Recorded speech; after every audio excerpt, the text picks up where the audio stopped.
जैसा देश वैसा भेष, देख करिए आपका संदेश हवा सिंह चहल के साथ।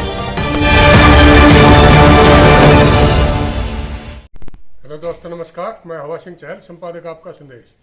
दोस्तों, आज मुहिम के अंदर कुछ किसानों ने और कुछ जो भी बिजनेसमैन कहो या नेटवर्कर, उनका आज यहाँ मुहिम के अंदर एक बहुत बढ़िया कार्यक्रम आयोजित हुआ, जिसमें खासकर किसानों के लिए बहुत बढ़िया जानकारी दी गई। पंकज बोस जो नासिक महाराष्ट्र से यहाँ स्पेशल ट्रेनिंग देने के लिए आए थे, और उनके साथ यहाँ सुशील दीक्षित जी आए थे हरियाणा से, तो उन्होंने बहुत बढ़िया यहाँ जानकारी दी है और किसानों के लिए बहुत गजब की उन्होंने बातें बताई हैं। और ख़ासकर एक बहुत बढ़िया प्रोडक्ट है हरित संजीवनी किसानों के लिए, जो ज़मीन की उर्वरा और उपज शक्ति को बढ़ाने के लिए और जिस तरह से खेतों में पैदावार बढ़ाने के लिए भी और खेतों से जहर मुक्त खेती से बचाव के लिए भी बहुत बढ़िया उन्होंने यहाँ कार्यक्रम आयोजित किया। तो आइए इस बारे में उन्होंने जो कुछ कहा और जो ट्रेनिंग के दौरान किसानों को और नेटवर्कर को जो बात बताई, आइए मैं पेश करता हूँ आपको और लिए चलता हूँ आपको मुहिम के उस ट्रेनिंग सेंटर में। आज मुहिम के अंदर सुशील दीक्षित जी तो ट्रेनर आरसीएम के,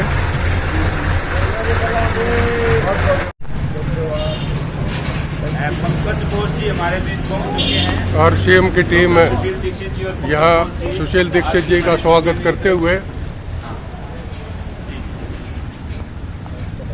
आज ये कृषि के बारे में खास जानकारी देंगे। सुशील जी का हार्दिक स्वागत है। यस, डॉक्टर सुशील जी ये हम सबके बीच पहुंच चुके हैं। हम सबके बीच पहुंच चुके हैं। यहाँ आरसीएम की टीम है मुहिम के अंदर। दिल से स्वागत है। नमस्कार, कैसे हैं आप सब? बिंदास। हरित संजीवनी के स्पेशलिस्ट डॉक्टर पंकज बोस जो नासिक महाराष्ट्र से आए हैं। मुस्कुराहट और बढ़ाने आए हैं सर जी हमारे। ये संजीव कुमार फरमाना। जो खुशियाँ एक किसान के लिए सबसे खुशी की बात क्या होती है? उसकी बेहतर फसल हो, अच्छी उसकी फसल की खैर आती हुई, अच्छी उसकी चीजें हमें जो कीमत है वो हमें और बेहतर मिले। थोड़ा सा ये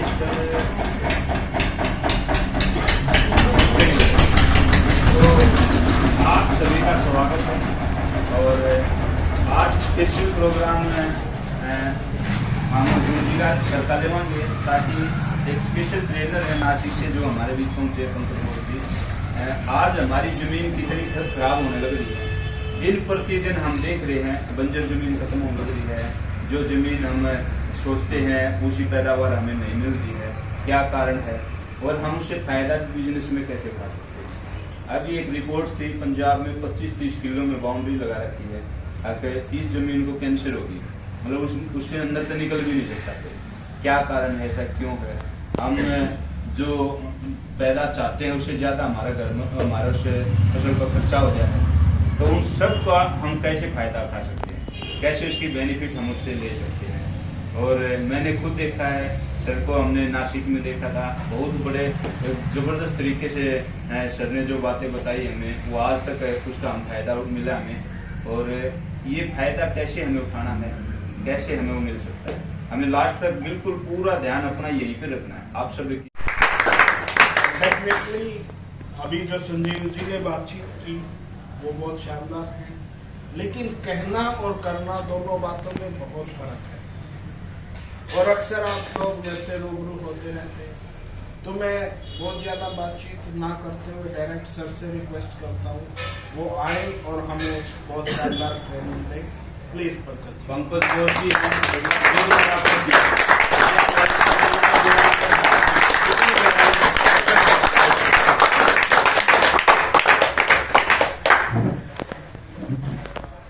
नमस्कार। नमस्कार।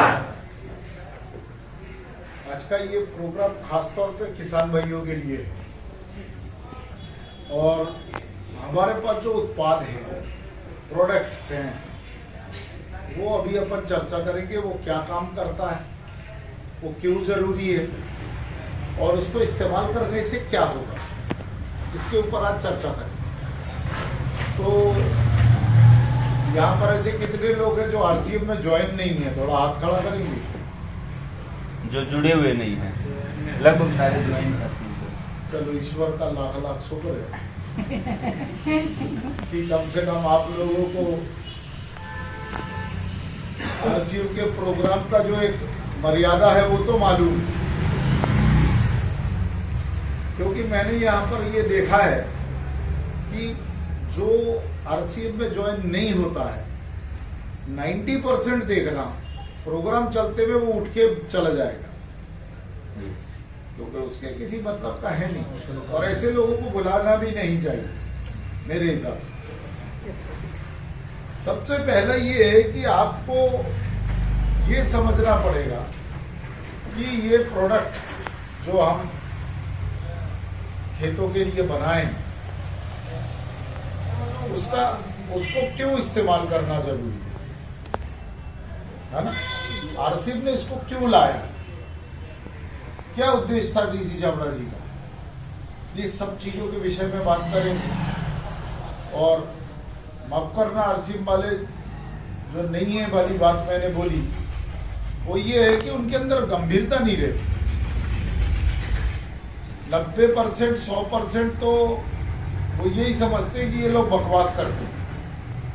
जी। सबसे ज्यादा परेशान वही लोग होते हैं, आप देखिए वो कैसे, वो मैं आपको अभी के प्रोग्राम में बात करते करते समझाऊंगा। ये आप लोग दिमाग में एक बात डाल लो, बहुत गलत फहमी है कि हरित संजीवनी एक उत्पादन बढ़ाने वाला ट्रीटमेंट है या हरित संजीवनी किसी कीड़े मकोड़ों की दवा है। बिल्कुल गलत है आपका ये सोचना। तो नोट करो, हरित संजीवनी किसी भी प्रकार का खाद नहीं है। सबसे पहले आप ये हेडिंग लिख लो, मतलब अपन प्रोग्राम की शुरुआत इसी बात से ही कर रहे हैं जिससे आपको याद रहे। हरित संजीवनी कोई खाद नहीं है, हरित संजीवनी है हमारे फसल का उपचार। समझ में आ रहा? जी। नहीं आ रहा। उपचार और खाद में क्या अंतर है? उपचार का मतलब है इलाज और खाद का मतलब है भोजन। जब हमारा शरीर अस्वस्थ होता है तब हम उसका इलाज कराते हैं। Yes sir. और शरीर को स्वस्थ रखने के लिए खाद चाहिए, भोजन चाहिए। बात समझ में आ रही? भोजन और उपचार में अंतर समझ में आया? जी। जैसी उपचार की बात आती है तो हमें ये समझना होता है कि उपचार की अगर बात कर रहे हैं तो इसका मतलब कोई ना कोई बीमार है। कौन बीमार? हमारे एग्रीकल्चर वर्ल्ड में, एग्रीकल्चर इंडस्ट्री में कौन बीमार है? जमीन बीमार है, भूमि बीमार है, फसल बीमार है, प्रकृति बीमार है। अब ये बीमारी हालत में ये अपना उत्पादन नहीं दे पा रहे। तो जो बीमारी हालत है उसकी, बीमार हो चुकी, कमजोर हो चुकी, एकदम छोटा सा एक कमजोर बच्चा है या एक इंसान है, वो कई महीनों से बीमार है। हेलो, इधर ध्यान दो, तुम्हारे लिए बोल रहा हूं, इधर उधर ध्यान मत देना, मैं आंखें पढ़ता हूं। तो अब एक इंसान है, ये बहुत दिन से बीमार, बहुत दिन से बीमार, खाना पीना ठीक से खा नहीं रहा, कमजोर हो गया है। उसको वॉशरूम भी लेके जा रहे तो घर के 2 लोग पकड़ के लेके जा रहे, लेके आ रहे। अब उसको आप आके बोले कि तेरे को 7 घंटा काम करने जाना है, कर पाएगा क्या? जो ढंग से अपने पैरों पे खड़ा नहीं हो पा रहा वो क्या 7 घंटे काम करेगा फैक्ट्री पे जाके? तो हमारा किसान यही तो कर पा रहा है। Think about it. समझ में आ रहा आपको? प्रकृति बीमार है, पौधा बीमार है, हमारी जमीन बीमार है, और हम उसको बोल रहे उत्पादन दो। जैसे वो इंसान काम नहीं कर सकता, वैसे वो फसल उत्पादन नहीं दे सकती। अब आपने बात करी कि बीमारी, तो बीमारी तो आनी है ना। जब फसल बीमार है, प्रकृति बीमार है, शरीर बीमार है, सब बीमार है, तो वो उत्पादन क्या स्वस्थ देगी? नहीं, कहीं ना कहीं वो बीमारी अटैक करेगी और उसी फसल में सबसे ज्यादा वायरस, सबसे ज्यादा फंगस, बैक्टीरिया, कीड़े मकोड़े लगेंगे। सर आपका हरी संजीवनी भी दिया था, लेकिन बाजू वाले का खेत सर बहुत अच्छा है, मेरे खेत पे बीमारी लगी, खर्चा भी हुआ और बीमारी भी। आम सवाल, आम जवाब उसका। बीमारी लगने की वजह तुमने कभी जांचा कि तुम्हारी मिट्टी परीक्षण करा के तुम रिपोर्ट देख लो कि तुम्हारी उस जमीन की हालत क्या है? मैं सबको बोल रहा हूं, जो भी फसल करते, कभी आपने मिट्टी परीक्षण करा के ये जांच करने की कोशिश की कि तुम्हारी मिट्टी की हालत क्या है? नहीं। कितनी बड़ी गलती। हम ये जानते बीमार है, सब लोगों ने एक स्वर में बोला जमीन बंजर हो रही, जमीन खराब हो रही। मालूम सबको है, करने की जब बात आती है तो धीरे धीरे खिसक लेते हैं कि इसका मरेगा तो मेरा मरेगा, इसका नहीं मर रहा तो मेरा भी नहीं मरेगा। अरे जिस दिन आंखें बंद कर लेगी उस दिन तुम्हारे जेब में लाखों करोड़ों रुपए भी होंगे ना, तो तुम उसको जिंदा नहीं कर पाओगे। जैसे इंसान के शरीर के अंदर से एक बार अगर प्राण निकल जाए तो दोबारा जीवित कर सकते हो क्या? मर गया एक आदमी, तुम्हारे पास में टनों से सोना है, घर में ट्रैक्टर भर के नोट है 2-2 हजार की गड्डी, उसको प्राण ला लोगे? धीरू भाई अंबानी मरता क्या ऐसे अगर होता तो? वो तो जीवन में क्या बोलना चाहिए, वो मतलब अमर हो जाता। नहीं, पैसे हैं उसके पास, ऐसे होता तो बात समझ में आ रही? yes, मैं यहाँ मजाक करने नहीं आया हूँ बम्बई से, मैं यहाँ पर बहुत गंभीर विषय पे आपसे चर्चा करने आया हूँ और इसके बाद नहीं आऊंगा। इसलिए नहीं आऊंगा क्योंकि आप लोग गंभीर नहीं हो रहे। अभी ये वक्त आ गया है कि हमारे पूरे आरसीएम के जितने भी डिस्ट्रीब्यूटर है, चाहे वो भाई हो चाहे बहन हो, सबको 1 घंटे कम से कम एक किसान को उपचार के बारे में समझाना बहुत जरूरी है, उसकी स्थिति को समझाना बहुत जरूरी है। आज मिशन की आवश्यकता है, मिट्टी बचाओ, सेव द सॉइल, इस मिशन की आवश्यकता है। मैं आपको बताऊं कि वो दिन दूर नहीं, वो दिन दूर नहीं, और ये भी मात्र कुछ सालों के अंदर होगा। 2035 से लेकर 2040 के अंदर ये वर्ल्ड एग्रीकल्चर काउंसिल का रिपोर्ट है कि भारत देश ही नहीं पूरे विश्व की 65% एग्रीगेटेड लैंड, खेतीहर भूमि बंजर हो चुकी होगी। फिर एक बार हमारे देश के ऊपर अकाल आ रहा है, अकाल थूक जाएगा अपने आप, और हम हंसी मजाक में निकाल देंगे वो समय। उस वक्त सरकार को कोसने में से भी कुछ नहीं होगा, जैसे आज पड़ोसी देश का हो रहा है। प्लास्टिक का गेहूं देखा है, चावल तो देखा हो, प्लास्टिक का गेहूं भी आ गया। मेरे मोबाइल में है, देख लेना अभी प्रोग्राम। ये जो पन्नी फिकती है ना, उससे गेहूं बन रहा है। कहने का मकसद मेरा ये है कि कृत्रिम चीजें आ जाएंगी जो कि कैंसर और रोग का कारण बनेगा, और कुछ समय के अंदर हम मर जाएंगे। तो पाकिस्तान में गंदुम बोलते हैं गेहूं को, पाकिस्तान में गंदुम जो है वो प्लास्टिक गंदुम पकड़ा गया। यही हाल होगा मेरे भाइयों। वर्ल्ड एग्रीकल्चर काउंसिल का रिपोर्ट है कि हर तीसरे से चौथा व्यक्ति बिना खाके मरेगा, भूख से मरेगा 2035 से लेकर 2040 के बीच में। आज हमारे देश की मिट्टी वेंटिलेटर पे पहुंच चुकी है। वेंटिलेटर मतलब सिर्फ दिमाग चल रहा है, बाकी शरीर खत्म हो चुका। जिस दिन दिमाग चलना बंद हो जाएगा उस दिन वो डेथ घोषित हो जाएगा। तो सिर्फ दिमाग चल रहा, मतलब हमारा जो ये प्रकृति है जिसको हम खेत बोलते हैं, ये वेंटिलेटर पे पहुंच चुकी है और किसी भी दिन ये मर जाएगी। और ये वेंटिलेटर और मरने के बीच में हम खेती कर रहे हैं भाई साहब। जब इतनी बीमार हो चुकी है ये खेत, तो आप कैसे एक्सपेक्ट कर सकते हो कि उसके खेत पे रोग लगे और आपके खेत पे रोग ना लगे, या आपके खेत पे रोग लगा है बाजू वाले के खेत पे रोग नहीं लगा? तो इसका मतलब यह है कि तुम्हारी जमीन ज्यादा बीमार हो चुकी। तुम इस बीमारी से निकलने के लिए और केमिकल डाल रहे हो जिसको मना किया गया, मतलब और तेजी से हम हमारे खेत को मतलब मौत के तरफ आगे लेके जा रहे हैं अपने हाथों से। आपका व्यवसाय क्या है? क्योंकि हम लोग किसान बैठे हैं, तो हमारा व्यवसाय क्या है? खेती का।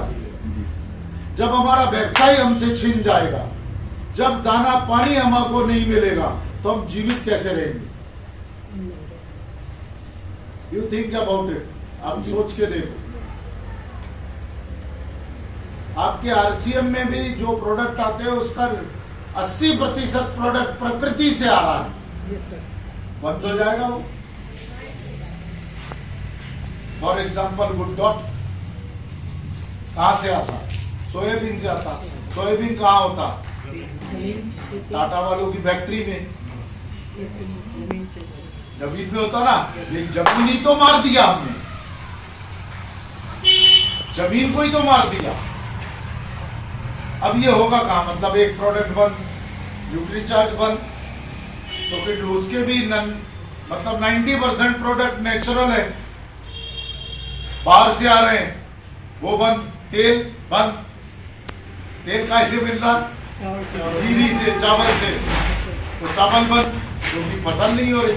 सोच के देखो, आपको भोजन मिलना बंद क्योंकि रोटी नहीं, बाजरा नहीं, मक्का नहीं, ज्वार नहीं, गेहूं नहीं, चावल नहीं, फिर सब्जी नहीं। क्या होगा? अकाल आएगा, एक भयानक समय आएगा। मैं आपको नहीं बोल रहा हूं हरित संजीवनी में काम करो, रॉन्ग, गलत, छूना भी नहीं। बाजार में अगर ऐसा कोई उपचार उपलब्ध है तो बाजार का उपचार इस्तेमाल करो। आप तो परेशान हो, बाजार में भी नहीं मिल रहा। क्या नहीं मिल रहा? उपचार, दवाइयां मिल रही है, खाद मिल रहा है, 2 पैसे ज्यादा दे दो, अभी 3 बोरी ज्यादा मिल जाएंगे, सब उपलब्ध है, लेकिन उपचार नहीं मिल रहा जो इसका इलाज है। बात समझ में आया? आज का मकसद हमारा ये है प्रोग्राम का कि आपको एक बार फिर समझाना कि हरित संजीवनी क्या है। आप लोग टोटली गलत तरीके से काम कर रहे हैं। सबसे पहले ये समझना कि ये काम क्या करती है और इसका क्यों जरूरी है। अब हम चलते हैं, समझ में आ गया क्यों जरूरी है? क्योंकि आज हम हर तरीके से मजबूर हो चुके हैं, और ये मजबूरी अभी भी आंखों में नहीं दिख रही ना, तो फिर शब्द ही नहीं है। कम से कम मेरा आग्रह ये है कि बाहर के किसान अगर इस्तेमाल नहीं कर रहे, मत करने दो। अपनी खेती तो कम से कम बचा लो, तुम आरसीएम में हो। और आज इलाज शुरू करना पड़ेगा, क्योंकि वक्त नहीं बचा हमारे पास। और इसको रिहैब होने में, मतलब इसको वापस से ठीक होने में बहुत समय लगेगा। ऐसा नहीं कि हरित संजीवनी फेंका और जादू की छड़ी ठीक हो गया। 1970 से शुरुआत करी थी हमने हमारे देश में रासायनिक खाद इस्तेमाल करना। हमारे देश के राजनयिकों ने लोगों को मरते से बचाने के लिए हमने रासायनिक खाद बनाया, जिसको अपन हरित क्रांति के नाम से जानते हैं। 1970 से शुरू हुआ, इसके पहले से शुरू हुआ, लेकिन रेगुलर इस्तेमाल की बात कर रहा हूं। 1970 से शुरू हुआ और आज 2023, कितने साल हो गए? 53 साल। आपकी फसल, आपका खेत, आपकी जमीन, आपकी प्रकृति बर्बाद हो चुकी। आप खुद बोल रहे हो, तो कितने दिन में हुआ? 53 साल में हमने खराब किया। एक गोली हरित संजीवनी की एक बार खाने से ठीक हो जाओगे? How is it possible? समय लगेगा। प्राकृतिक वनस्पति से तैयार किया हुआ तत्व है। प्राकृतिक वनस्पति और बॉटनिकल किंगडम से बहुत सारे रेफरेंसेस लेके इसको तैयार किया गया है। ये दवा को नुकसान नहीं करेगा, लेकिन धीरे धीरे धीरे धीरे आपको इसका फायदा अपने आप दिखेगा। अरे वक्त तो दो, तुमने डाला नहीं और शुरू हो जाते हो पड़ोस और मेरा और ऐसा। अरे हरित संजीवनी डाल दिया तो कोई वो, अरे तुम इलाज कर रहे हो मेरे भाई, मेरी बहने। इलाज का मतलब क्या होता है? एक गोली अंदर और आप बिल्कुल पहलवान। है? समय लगेगा, बीमार हो तुम, वेंटिलेटर पे, वो भी आईसीयू पे भर्ती नहीं, या जनरल वार्ड में कोई बिस्तर में नहीं पड़े हो कि गोली खाए उठ के बैठा डॉक्टर साहब को बोले डॉक्टर साहब मैं सही छुट्टी दे दो। अरे तुम खत्म हो। सांस भी कृत्रिम दिया जा रहा है। मतलब मेरा शरीर का बोलने का मतलब मिट्टी की बात है। आज ये मिट्टी की हालत कैसी हो गई है? वेंटिलेटर पे है। और बड़ा नजाकत का विषय है, हम जबरदस्ती थोड़ा थोड़ा थोड़ा थोड़ा करके उसको बोल रहे उत्पादन दे, उत्पादन दे। वो मर रही है, उसके बाद बोल रहे उत्पादन, खाना बना के मरना है ना। रात को क्या खाऊंगा तू अगर मर गई तो? बना के रख के जाना रोटी सब्जी। सोच रहे हो अपन कितनी भयंकर उसके ऊपर अत्याचार कर रहे हैं। मैं एक स्वरूप आपको बताना चाहता हूं जिससे आपकी रूहें कांप जाए कि आप अपने परिवार की वाइफ, अपनी मां, बहन, जिसको आप सबसे ज्यादा चाहते हो, उसको आप ये बात कह के देखो। वो रात को मरेगी आपको मालूम है, और शाम को उसको बोलो कि 10 रोटी बना के जाना और सब्जी। तू मरेगी तो ठीक है, 2 दिन मैं क्या खाऊंगा? ये बोल रहे हैं हम। बात समझ में आई? yes, मेरी छटपटाहट से आपको समझ में आ रहा होगा कितनी तकलीफ हो रही है। क्योंकि मैं अपनी ये अंतरात्मा से जो निकलना चाह रहा है, ये आपको मैं कैसे बताऊं, मेरे को नहीं लगता। चले आगे। अब आता है हरित संजीवनी। हरित संजीवनी एक उपचार है। अभी तक जितनी भी समस्या के, देखो अभी अपन उत्पादन, कीड़े मकोड़े, ये वो सब एक तरफ रख दिया। अभी हमारे सामने समस्या ये है कि मिट्टी मर रही है, इसको बचाना है। इसका इलाज है हमारे पास। ठीक, पूरा विश्व लगभग 7 कंट्री में अपन इन प्रोडक्ट को एक्सपोर्ट करते हैं, विदेशों में भेजते हैं। तो वो तो अपना लोहा मान चुके, आप मानो या ना मानो। विदेशी धरती पे जब हमने इनको पहुंचाया तो उन लोगों ने सराखों पे इसको लिया, इसलिए क्योंकि उनको ये, मतलब क्या बताऊं, शब्द नहीं है, एकदम पागल हो गए। और बोले अमृत मिल गया। और हमारे दोस्त, हमारे देश के 2 लोग है ना, टेढ़ी निगाहों से देख रहे, अरे चिटिंग करने आया। मतलब 10 साल तुम भी जियोगे, 10 साल मैं भी जीऊंगा, कम से कम इतना तो है ना। देख लेना, आने दो वो समय, तब रोने से कोई फायदा नहीं होगा, क्योंकि चिड़िया चुग गई खेत। अब हरित संजीवनी के प्रोडक्ट हमारे पास टोटल 9 है दोस्तों, 9 प्रोडक्ट। ये 9 प्रोडक्ट में से लगभग 7 प्रोडक्ट ऐसे हैं जो खेतों के लिए बनाए गए हैं, और 2 प्रोडक्ट है घर में इस्तेमाल होती है, बगीचों में, रूफटॉप गार्डन्स में, किचन गार्डन में। अब इसमें से भी एक प्रोडक्ट जो घर में इस्तेमाल होने वाला एक प्रोडक्ट है, जिसका नाम गार्डन गोल्ड है, आपके सामने रखा है। इसको भी अब हम खेतों में डलवाने लगे, क्योंकि इसके अंदर के जो तत्व हैं वो तत्व हमारे खेत को बहुत तेजी से नरिशिंग देने का काम कर रहा है। वो क्या है वो बताता हूं मैं आपको। बात समझ में आए? ऐसा देश वैसा देश, देख करिए आपका संदेश हवा सिंह चहल के साथ।